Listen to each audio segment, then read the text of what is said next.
Yo, what's cracking everyone? Eric Ship 111 here. So over the past week, I got to play Recreation early.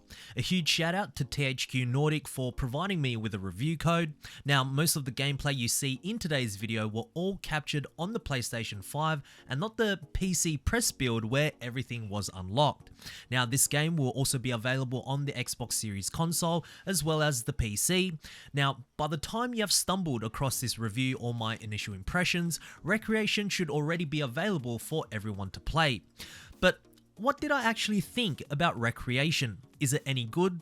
Well, I'm a little bit torn because, you see, on one hand, this is most certainly a nostalgic throwback to the Burnout series where speed meets pure chaos and destruction, which makes sense as the developers, Three Fields Entertainment, includes those who worked on the original Burnout series.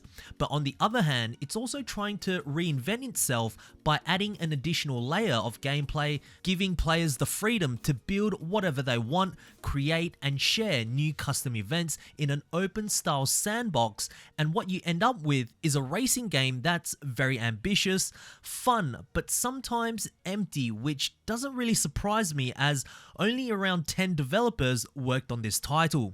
So in today's video, I'll break down things I noticed, first impressions, and whether or not this game is worth purchasing right now.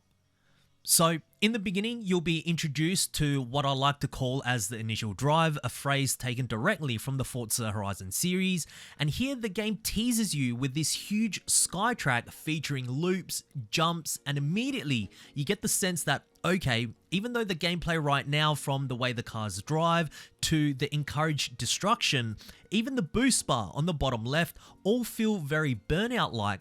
If this current skytrack is a tease of what I could expect to see later on, bring it on. I'm excited to see what the open world has to offer.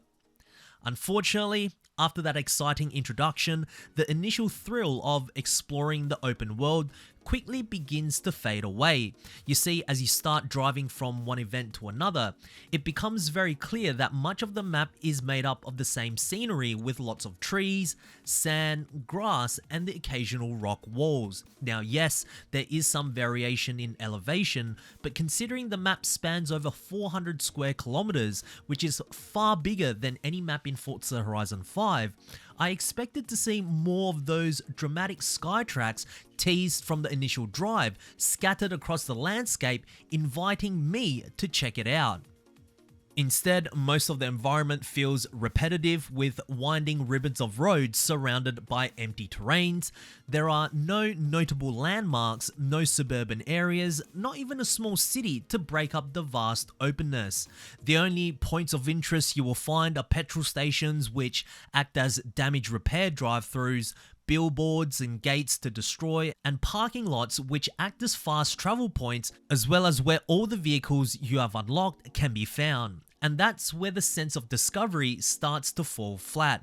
You're given this massive playground which is impressive in scale, but it lacks personality. There's no unexpected moments and no real atmosphere that makes exploring rewarding.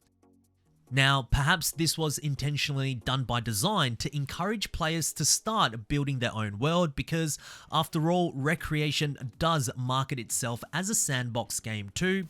So map building, or as the game calls it, mix mode or live mix, is essentially a mode where at any point you can pause the world, zoom out, and start dropping in ramps, loops, obstacles, all while seamlessly switching back into your car to test it out instantly. It's a very fluid system that makes experimenting your creations fun and completely effortless. You can quite literally build an entire stunt track in the middle of the highway, hit unpause, and send yourself flying through the air in a matter of seconds.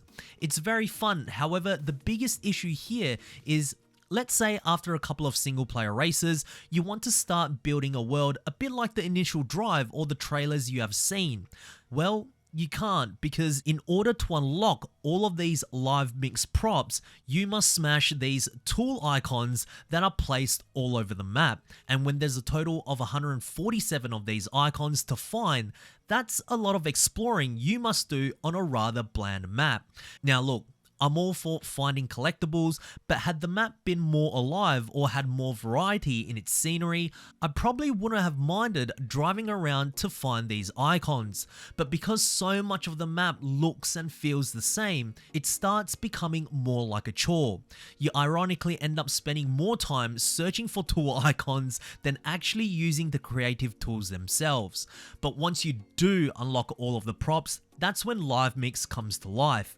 Even as a non-event builder myself, just being able to customize your own world with ridiculously large props, all without breaking gameplay, is something I wished Forza Horizon would kind of dabble in, not in such a grandiose way like Recreation, but simply being able to evolve the world that you're in is an incredible feature to have. What's even cooler is that when you start playing with friends online, up to 8 players can all start mixing and building around the same world all at the same time. But what if you are someone who's not interested in building, or maybe someone who's just looking for that Burnout nostalgia hit? Well, Recreation certainly delivers in this aspect. The sense of speed, the aggressive driving, and the over-the-top crashes, watching cars explode in slow motion wrecks, feels just as satisfying as I remember. First off, the handling model. To me, it's great for what this racing game is. Cars feel heavy enough to give you that satisfying sense of weight and impact, yet still light and responsive enough to pull off huge drifts, dodges, and mid-air corrections. If you're someone who's new to the Burnout style games, or someone like myself who has not played a Burnout game in a long time, it will take some time to get used to again, particularly the drifting, but thankfully the guardrails are there to help, and don't be afraid to use them like I did. They are a good aid if you're entering a corner a little too fast. The sense of speed in Recreation is fantastic, from the camera shake to the motion blur. Without looking at how fast you're actually going, you'd think you'd be blitzing through the tarmac at 500 miles per hour. And whether you are looking to dodge oncoming traffic, looking for the next opponent to destroy, or even a stunt jump throughout a race, as that is essentially the best way to increase your boost bar and go even faster, I always found myself on the edge in every single race. Now, you would imagine since this is a complete arcade racer, every car would feel the same. But that is certainly not the case, with a total of 48 cars available, including a mix of everyday saloons, exotic cars to off-road machines, as well as some special tuned variants of the standard vehicles. Each vehicle feels distinct enough to notice the difference in weight and speed. Here you can see I took a huge pickup truck for a race, only to realize maybe this vehicle wasn't the best option, as it's just not nimble enough around corners and is probably best left off for an off-road event. And speaking of events, Recreation does feature a single player campaign that serves as a foundation to unlocking new cars and encourage map exploration. But rather than following a traditional career mode with structured chapters or storylines, it's more of a free roam progression system where you choose what to do, when to do it, and how you want to level up. There's a total of 146 events. 60 of them include your traditional point-to-point race where all you must do is beat your opponent to the finish line by any means necessary. 40 road rage events where you must take down a minimum target of vehicles before a certain time limit or before your car gets totaled. 10 off-road races, as well as shutdowns where you can chase and take down these special vehicles so that you can then become a part of your car collection. In the beginning, you start off with the lowest tier license, and the more events you win, the more points you'll rack up towards your license, allowing you to unlock faster cars, which is very Burnout Paradise-like.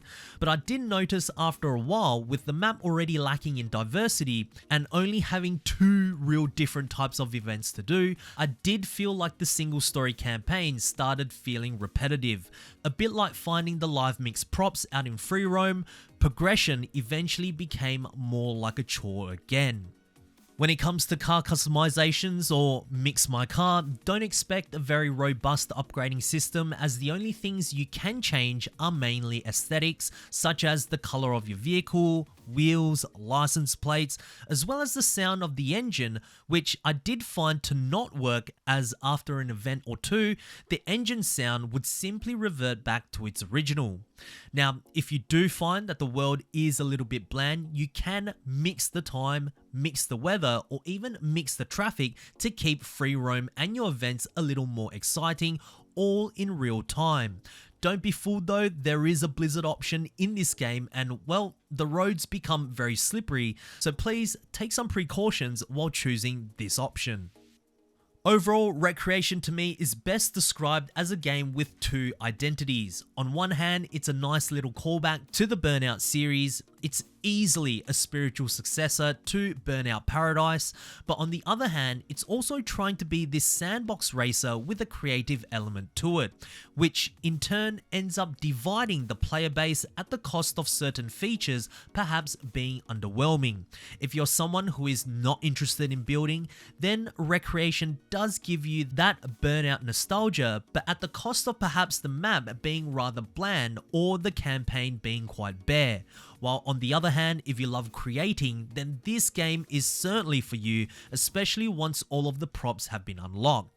How this game could have launched in order to not make the two identities so distinct, and again, I understand that the development team is very small, but given that this title has been in the works since 2020, what they could have done is provide an out-of-the-box map that features a lot more different elements, as well as the extravagant sky tracks that we see from the initial introductory drive. That way, from the moment you begin exploring, you immediately go, wow, not only do I want to go check that out, but is that the type of world I can also create as well? So not only does it encourage exploration, but it also sets a nice example too. And also with live mix mode, allow for these out of the box props to either be further added upon or be removable, so that players do have the option to work with a much more blank canvas. But apart from that, Recreation has loads of potential, the racing's fun, and I see Three Fields Entertainment's vision. Would I buy it? Perhaps not yet.